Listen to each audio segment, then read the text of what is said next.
À la une de l'actualité ce soir, la jeunesse musulmane ouest-africaine décidée d'être acteur de sa propre histoire. Elle ouvre le débat sur l'extrémisme violent à Ouagadougou. C'est à la faveur d'un congrès de l'OJMAO, l'organisation de la jeunesse musulmane ouest-africaine. L'objectif étant de créer un front contre la montée des violences au nom de l'islam. Et puis, elle aussi veut être actrice de sa propre histoire. Hilda Paré est la plus jeune fille lauréate au baccalauréat, série D cette année au Burkina. À 18 ans, elle obtient son premier diplôme universitaire avec la mention très bien. Son portrait à suivre dans ce journal. L'ancien président de la FIFA, João Havelange, est mort mardi à Rio à l'âge de 100 ans. João Havelange a été président de la FIFA de 1974 à 1998 avant de passer le relais à Joseph Blatter. Le Brésilien a contribué à attribuer à son pays le mondial 2014 de football et les Jeux olympiques de 2016 avant. Il a été hospitalisé plusieurs fois ces dernières années pour des problèmes pulmonaires. Mesdames, Messieurs, bonsoir. Ravi de vous retrouver.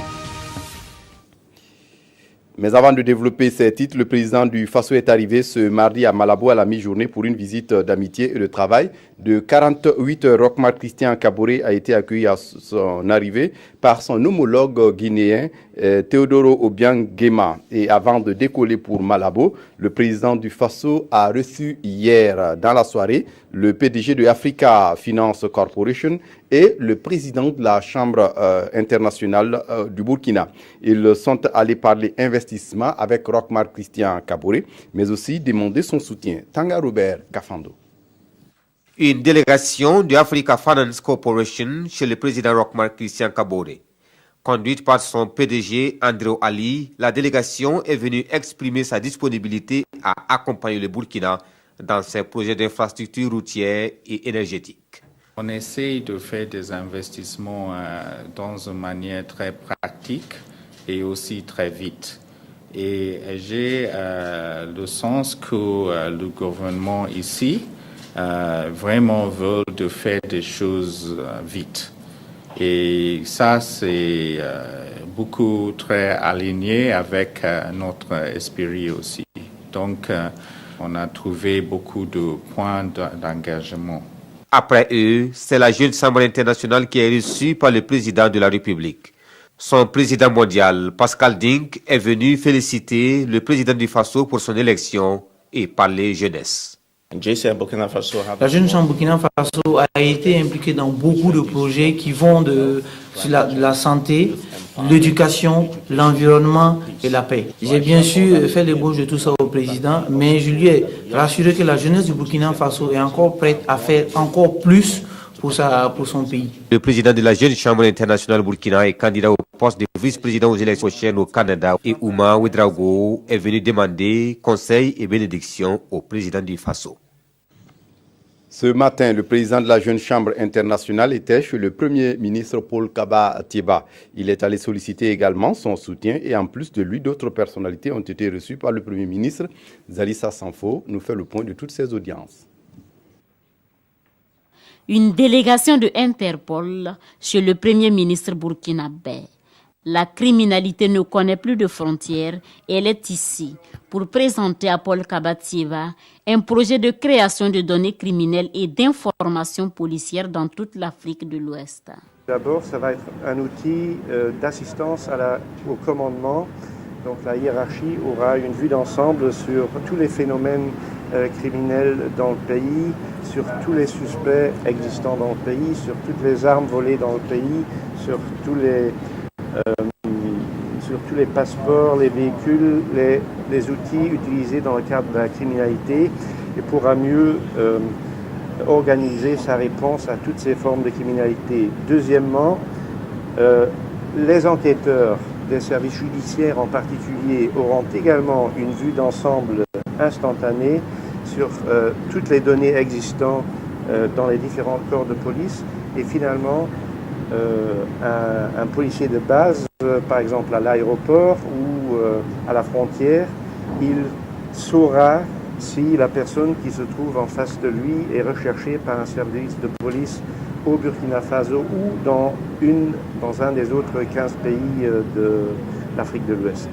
À la suite de la délégation d'Interpol, c'est le consul honoraire du Burkina Faso à Singapour qui a pris place aux côtés du Premier ministre. Pour lui, désormais le Burkina Faso est un pays stable dans lequel il faudra songer à investir.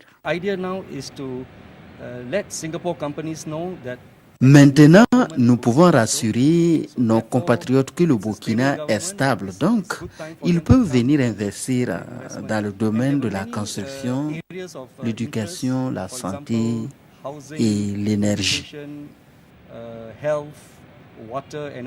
La jeunesse burkinabé est digne de confiance et il faudra tenir compte d'elle dans tous les projets de développement. C'est le message que le président de la Jeune Chambre internationale est venu livrer au Premier ministre burkinabé.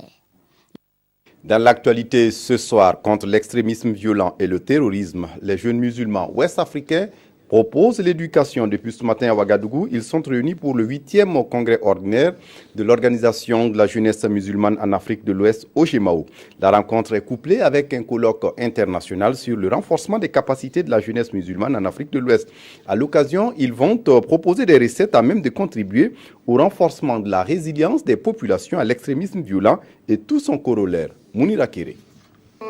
Non au terrorisme et à l'extrémisme violent. Principal message véhiculé par cette rencontre. Réunis à la faveur du colloque international sur le renforcement de capacités de la jeunesse de l'Afrique de l'Ouest, ces jeunes musulmans veulent trouver des issues pour barrer la route aux partisans du mal et de la barbarie. Ceux qui agissent contrairement aux textes religieux, c'est-à-dire au Coran et à la Sunna du prophète sallallahu alayhi wa sallam, ont une interprétation erronée du Coran et de la Sunna du prophète sallallahu alayhi wa sallam.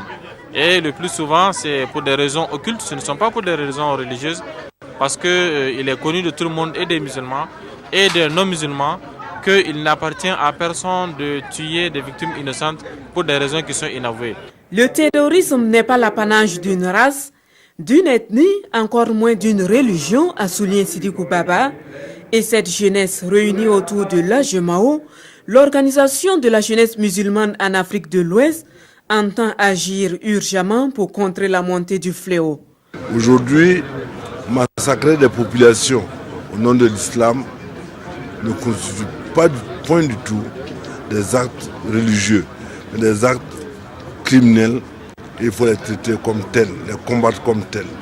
Et j'invite toute la jeunesse musulmane à se démarquer de ces voies de garage et de s'atteler à la pratique de leur vraie religion, qui est celle de la paix et de la concorde entre les nations et entre les êtres humains.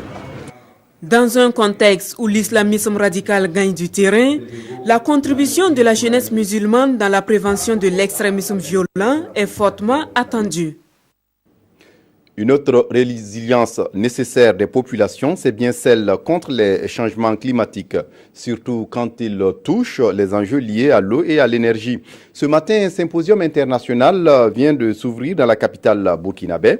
Les stratégies de meilleure gestion et de distribution des ressources en eau et en énergie sont attendues. Nongba Kouda, Abdourasmane Zongo. Le couple eau et énergie, c'est le casse-tête qui préoccupe ces experts civils et militaires. Les participants de ce symposium international ont 3 jours de réflexion pour accroître la sécurité énergétique et celle hydrique, c'est-à-dire dégager des pistes en vue d'un accès durable et équitable des ressources en eau et en énergie. C'est un cadre de réflexion, c'est une préoccupation planétaire pour regarder la liaison entre l'eau, l'énergie, sa vulnérabilité et la nécessaire protection donc de sa pérennité. Ce que l'on peut adresser, c'est l'échange d'informations et de connaissances et le partage de ces connaissances en vue de voir dans quelle mesure on pourrait contribuer au développement de ce secteur. Les conclusions de la rencontre serviront de guide aux politiques en matière de développement des énergies renouvelables, mais également de maîtrise et de recettes en eau de qualité. Et puis, l'association des municipalités du Burkina reprend service depuis l'insurrection de 2014 et les délégations spéciales. Les activités de l'association étaient au ralenti. Ce mardi à Ouagadougou, les maires du Burkina annoncent un congrès pour les 19 et 20 août prochains. Mokhtar Ouedraogo, Ismaël Diloma Sirima. Ils sont réunis ici pour faire renaître de nouveau l'Association des municipalités du Burkina Faso, AMBF. Face à la presse, une délégation des maires du Burkina Faso annonce la reprise des activités de l'AMBF. Les 19 et 20 août 2016 à Ouagadougou se tiendra le 6e congrès de l'Association des municipalités du Burkina Faso. Cette rencontre verra les élections des membres du bureau national et régional qui se feront soit par consensus, soit par vote. Les objectifs sont les suivants. Contribuer au renforcement de la décentralisation, accompagner les communes dans l'animation de la vie locale, favoriser la participation de tous les acteurs locaux au développement de communes. Ce 6e congrès verra la présentation du bilan moral et financier de l'ancien bureau de l'AMBF. Il connaîtra aussi la participation du ministère en charge de l'urbanisme pour échanger sur les questions du foncier. Le peuple burkinabé n'attend plus être gouverné que comme par le passé. Donc nous sommes obligés de prendre cela en compte et de le mettre en œuvre. 26 millions de francs CFA sont mobilisés pour la réussite de ce 6e congrès de l'Association des municipalités du Burkina Faso. En politique, l'ODT, l'Organisation pour la démocratie et le travail, n'a reçu aucun franc CFA de Inoussa Kanazoé et le parti vient de porter un démenti ce matin au cours d'une conférence de presse. Un face aux journalistes qui a permis aussi de revenir sur les municipales de mai dernier et la mise en place des organes des exécutifs locaux dans l'arrondissement 4 de Ouagadougou, Moukoun Dabiré. La mairie de l'arrondissement 4 de Ouagadougou encore en question. Après la dissolution de son conseil municipal suite à une plainte du CDP, Issa Anatole Bonkungu revient sur les alliances faites par son parti avec le MPP. Lesquelles alliances qui, selon lui, seraient à l'origine de son bras de fer avec son ex-parti, le CDP. Il y a eu des accords et je crois que nous avons travaillé au niveau de la commune de Ouagadougou, au niveau des arrondissements 9 et 10 et au niveau également de l'arrondissement 4. Cela devait aller également comme on l'avait convenu. Mais grande était notre surprise de voir que certains conseillers ont décidé de ramer à contre-courant. C'est ce comportement qui a amené l'arrondissement à vivre toujours sous délégation spéciale. Quant à la question de cumul des postes de maire et de députés à l'Assemblée nationale, Issa Anatole Bonkungu se veut clair. Vous savez, au niveau de l'ODT, nous admettons le cumul. Les premiers responsables de mon parti ont vu le travail que nous avons fait et la souffrance de la population et ont tout simplement demandé que dans le cadre de ces accords, si ce poste revenait à l'ODT, que je reparte pour terminer l'œuvre entamée. Cette conférence de presse a également permis au secrétaire provincial de l'ODT de justifier la gestion de 50 millions qui auraient été remis par un opérateur économique aux jeunes de l'arrondissement 4 pour se former en permis de conduire pendant sa gestion en 2014. De son côté, le MPP, la jeunesse du MPP, le mouvement du progrès pour le peuple, à l'occasion de ces universités d'hivernage, a échangé autour des thèmes tels que l'idéologie du parti, mais aussi les réformes politiques et constitutionnelles pour le parti. L'objectif est de pouvoir défendre les actions du parti, d'où la formation de ses militants. Moumouni Baro. Venus des 45 provinces du Burkina Faso, ils sont environ 300 élèves et étudiants à aller à l'école de formation du Parti du Soleil Levant, mouvement du peuple pour le progrès, MPP. Ces jeunes ont donc décidé de s'investir pleinement aux côtés de leurs aînés pour l'atteinte des objectifs du parti. Je pense que c'est l'une des premières fois qu'au Burkina Faso, on arrive à assister, à voir des jeunes qui se mobilisent derrière le programme d'un candidat, d'un président, et se réunir pour réfléchir, voir comment aider le président à décliner son programme. Cette rencontre a permis aux participants d'apprendre l'idéologie du parti et comprendre également la nécessité d'opérer des réformes au sein de l'armée, de la justice et de la constitution. Il faut que le peuple soit au centre des préoccupations. D'où je leur ai démontré la nécessité de passer à une nouvelle république qui prend en compte la participation citoyenne à la vie politique et à la vie économique. Et je leur ai donné également le contenu que nous avons sur le plan économique de la social-démocratie. Nous ne voulons pas un libéralisme sauvage. Nous avons invité donc les étudiants à s'approprier le contenu de ces différents documents pour en faire justement un usage à l'image justement de la Bible pour certains, à l'image du Coran pour d'autres. En rappel, l'université d'hivernage est une initiative du Bureau de la coordination nationale des élèves et étudiants du MPP. Elle s'est déroulée sous le thème « Gestion du pouvoir dans un contexte post-insurrectionnel. Quelle contribution des élèves et étudiants à la réussite du quinquennat ?» Une caravane pour célébrer la Journée internationale de la jeunesse. C'est le ministère de la Jeunesse, et de la Formation et de l'Insertion professionnelle qui l'organise dans plusieurs localités du pays. À Faran Gourmand, dernière étape, les jeunes ont été surtout sensibilisés sur le civisme. On fait le point avec Lambert Souma. Après Zorgo et Koupela, Fadangourma est la dernière étape de cette caravane du ministère de la Jeunesse, de la Formation et de l'Insertion professionnelle. Une caravane qui entre dans le cadre des festivités marquant la commémoration de la Journée internationale de la jeunesse célébrée chaque 12 août. Éducation civile jeune, un instrument de prévention des violences, c'est le thème retenu cette année. Donc la communication a consisté essentiellement à interpeller cette jeunesse-là sur les actes d'incivisme qui sont causés ça et là. Une jeunesse qui doit contribuer au développement d'une nation, doit être une jeunesse responsable, une jeunesse civique, engagée et dynamique, qui connaît ses droits et ses devoirs, mais qui ne met pas l'accent seulement sur ses droits, mais qui doit également prendre en compte ses devoirs, ce qu'elle doit faire, ce qu'elle doit contribuer pour le développement de sa localité et de sa nation. Principale cible de cette campagne, les jeunes ont répondu présents à cette commémoration qui leur a permis de renforcer leur connaissance sur le civisme. Vraiment, nous tenons à les remercier pour cette activité parce que davantage ça nous a permis véritablement de renforcer nos compétences en matière de droits et devoirs citoyens. Parce qu'il faut reconnaître aussi que souvent les jeunes disent que bon, nous on ne savait pas que c'est comme ça qu'il fallait faire, voilà pourquoi on a mal agi. Mais nous disons qu'une simple conférence ne suffit pas. La question de la citoyenneté et du civisme est une question d'action concrète. Une animation grand public et un cross populaire étaient également au menu de cette commémoration de la Journée internationale de la jeunesse.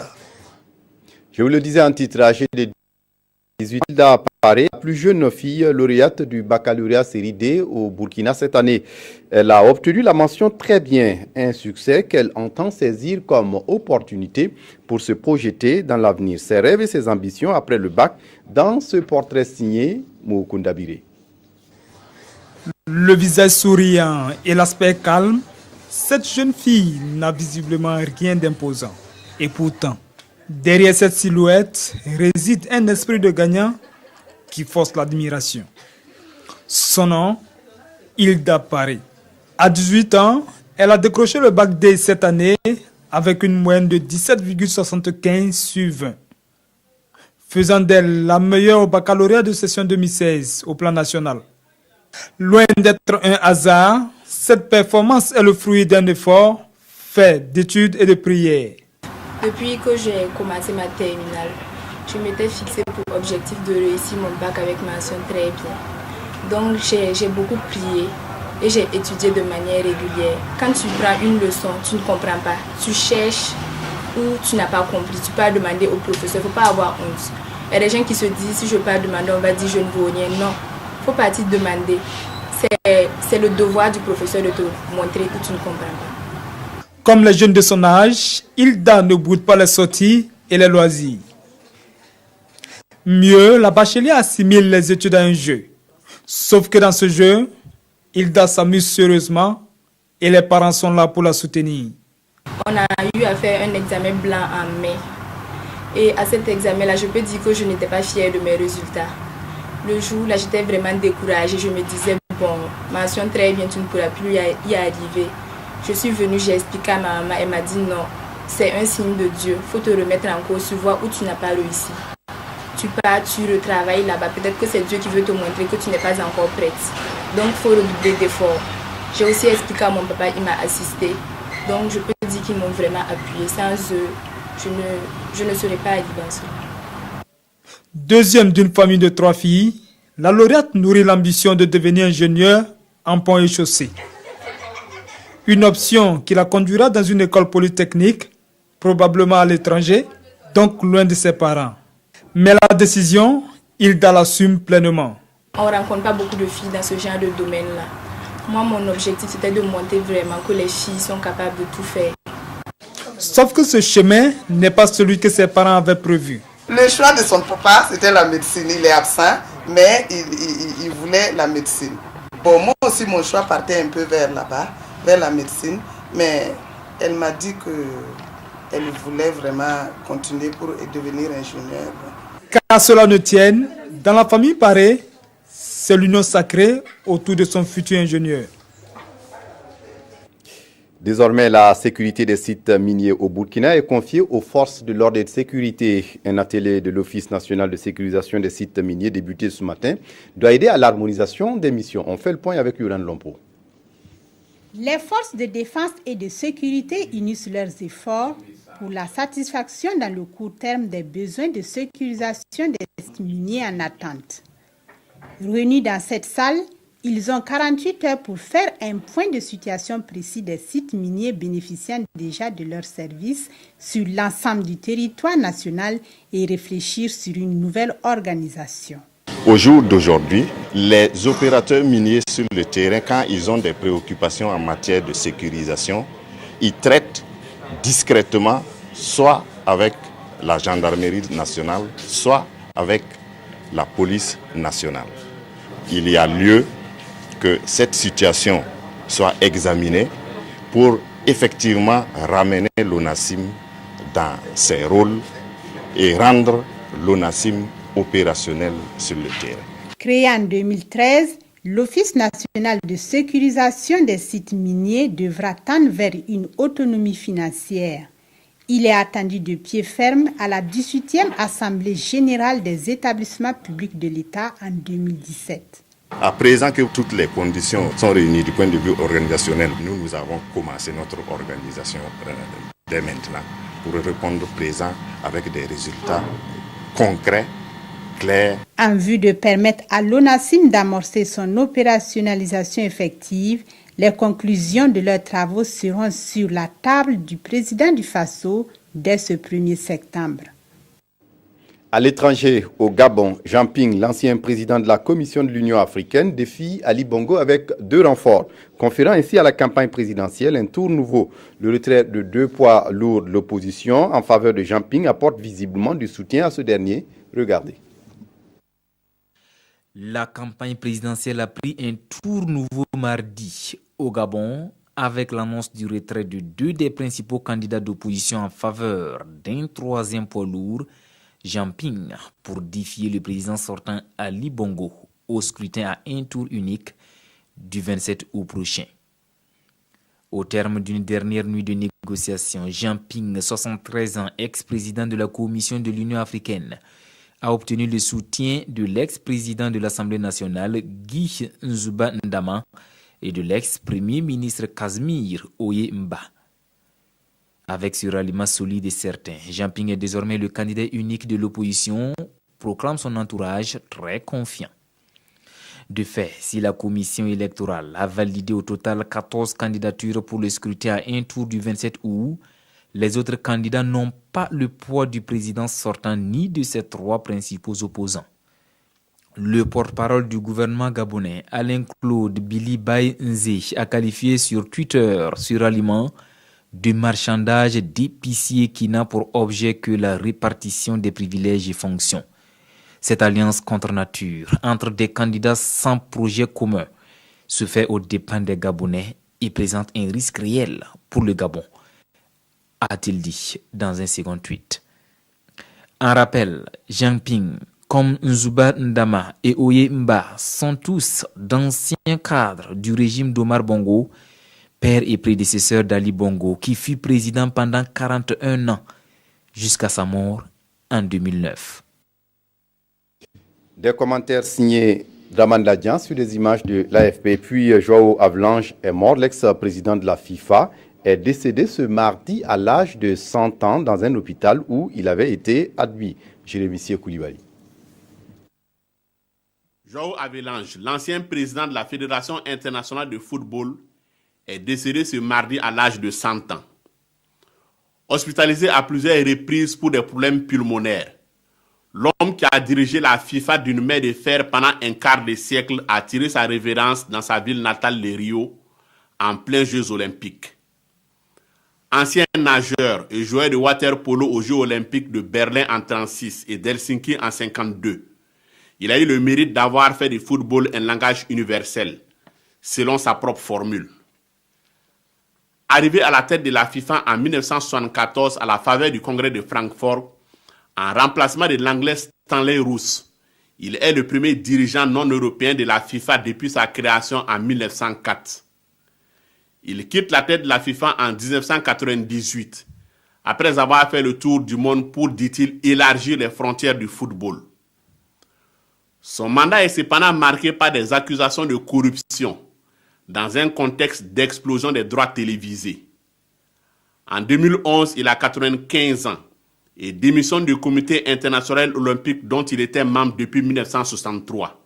Artisan de l'attribution des JO à sa ville natale Rio, il disparaît laissant l'image d'un grand artisan de l'universalité du sport. Une disparition qui n'estompe pas pour autant la controverse sur sa personnalité. On referme ce journal avec la revue de presse des quotidiennes ce mardi, revue de presse signée Issa Lankwande. Un 15 août présidentiel consacré à une visite sur les sites sinistrés suite aux inondations dans la capitale. Les parutions reviennent toutes sur la sortie terrain de Roch Marc Christian Kaboré sur les zones sinistrées. Roch au chevet des sinistrés, titre l'Observateur Palga. Le président est allé témoigner sa solidarité, sa compassion et le soutien de l'équipe gouvernementale à ces personnes et surtout montrer sa détermination à en finir avec les problèmes d'assainissement, écrit le journal. Il faut donc passer des paroles aux actes pour reléguer ses préoccupations au rang de mauvais souvenirs, rapporte l'Obs sur les propos du président du Faso. Tant que nous n'allons pas résoudre ces questions d'assainissement, nous serons toujours en train de courir après les événements, poursuit-il dans les colonnes du journal Le Quotidien. Pour ce faire, une plus grande coordination des projets de voirie est annoncée pour une meilleure exécution des infrastructures. Restent encore les problèmes vécus au quotidien par les sinistrés relogés dans des conditions spartiates dans les écoles. 4800 rien que dans l'arrondissement 3 de Ouagadougou affichent les éditions Le Pays. Le président du Faso s'est déclaré en faveur de leur relogement avant la rentrée scolaire. Autre sujet à la une, l'axe Kongoussi-Djibo aura enfin son bitume. Le serpent de mer sort enfin de terre, pointe l'Observateur Palga. Le rêve est en marche, reconnaît le maire de la ville de Djibo. Longtemps attendu, le lancement des travaux de bitumage rassure désormais, même le plus sceptique, et donne de l'espoir à ceux qui n'y croyaient plus. Dans 24 mois, ce en sera fini du calvaire des habitants, affiche aujourd'hui au Faso. Plus de 20 milliards sont consacrés aux travaux sur ce tronçon long de 96 km qui donnera aussi de l'emploi aux populations riveraines dans le cadre de la haute intensité de main-d'œuvre. On s'arrête là pour ce journal. Merci de votre attention. Très bonne suite de programmes sur la RTB. Au revoir.